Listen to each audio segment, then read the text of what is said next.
When I show students this 1 minute drill, they are amazed at the difference in their ball striking.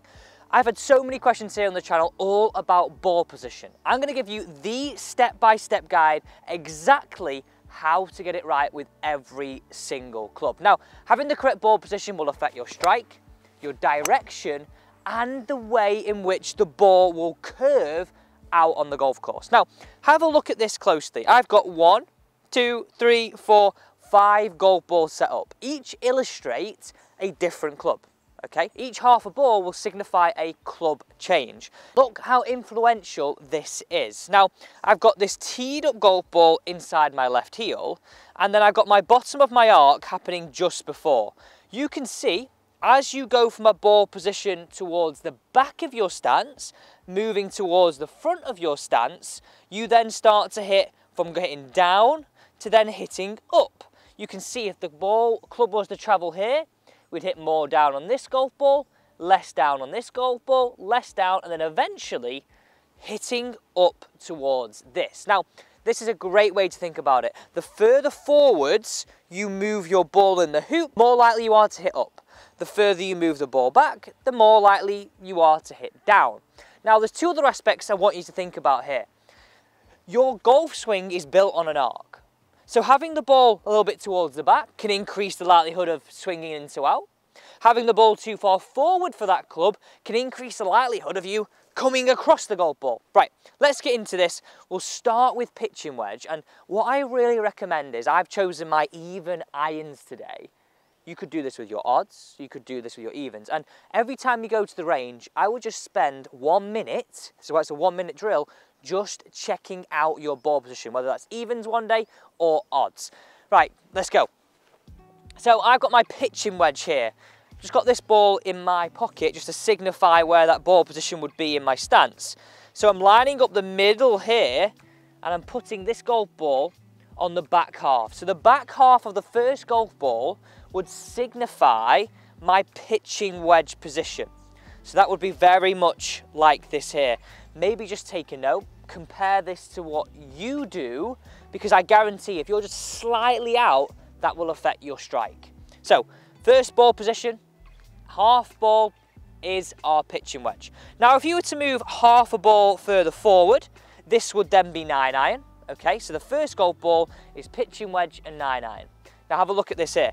We're gonna go to this part here. This is our 8-iron. So look again, this is where we were before, and now we're on 8-iron, this back half of the second golf ball. So if I grab my 8-iron now, and again, this takes 1 minute. I'm taking it a little slower so you can all understand this, but have a look. Now, if I was to address there, you can see where my 8-iron ball position, just check the first golf ball's inside the left heel.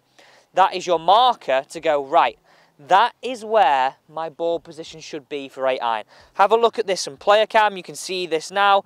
This maybe is a little further back, a little further forward than you used to, but this is exactly what we should do. Right, okay, let's now move on to 6-iron. So you can see how quickly you can just check.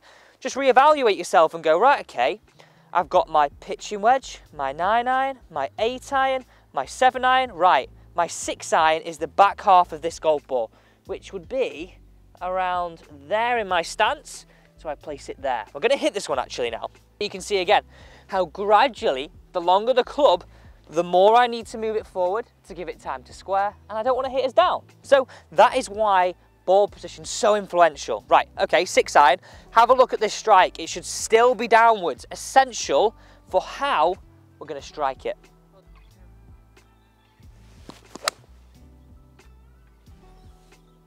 You'll also add distance with this because you've got so much more control. Have a look at this, exactly what we're looking for with a 6-iron, hitting on the down. Right, let's move to the next club. I'm really excited to show you the next angle of attack, and you'll see we're now on our fairway woods how it is less on the down, because going back to our hoop, you can see as we go from back to forwards or from right to left foot for a right-handed golfer, we hit less down. And that is a great way to think about it. I just think when I show students that, they just go, oh, of course that makes sense. Right, okay, let's hit this one away now. Again, make sure the teed up golf ball is inside your left heel. We've gone from where pitching wedge was all the way to our fourth golf ball and the front edge of the fourth golf ball. Now, before I hit this one, I just want to remind you that we are powered by you, the viewers. So many people have asked, Alex, will you do a comprehensive video on getting the right ball position? So we have.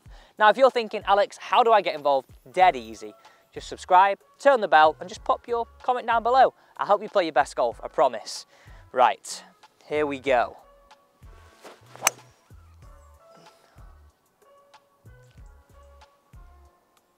Now have a look at that one there. Minus 0.5, so just on the down. I always recommend that with a fairway wood. I find golfers get a much better strike. Okay, the final one, driver. Driver ball position. So hopefully now you've got that simple understanding of just moving it forwards. And I can't tell you how much I recommend just checking this. Odds then evens, odds then evens. Okay, let's hit this one away, and you'll now see this will be on the up. And this is all just made through that ball position change.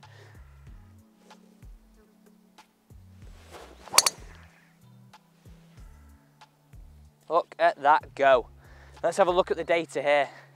This is 1.4 on the up. All that did was allow me to get a maximum hit out of my driver, and that is proof in the pudding. Thanks so much for watching. Don't forget to subscribe and just pop your comment down below.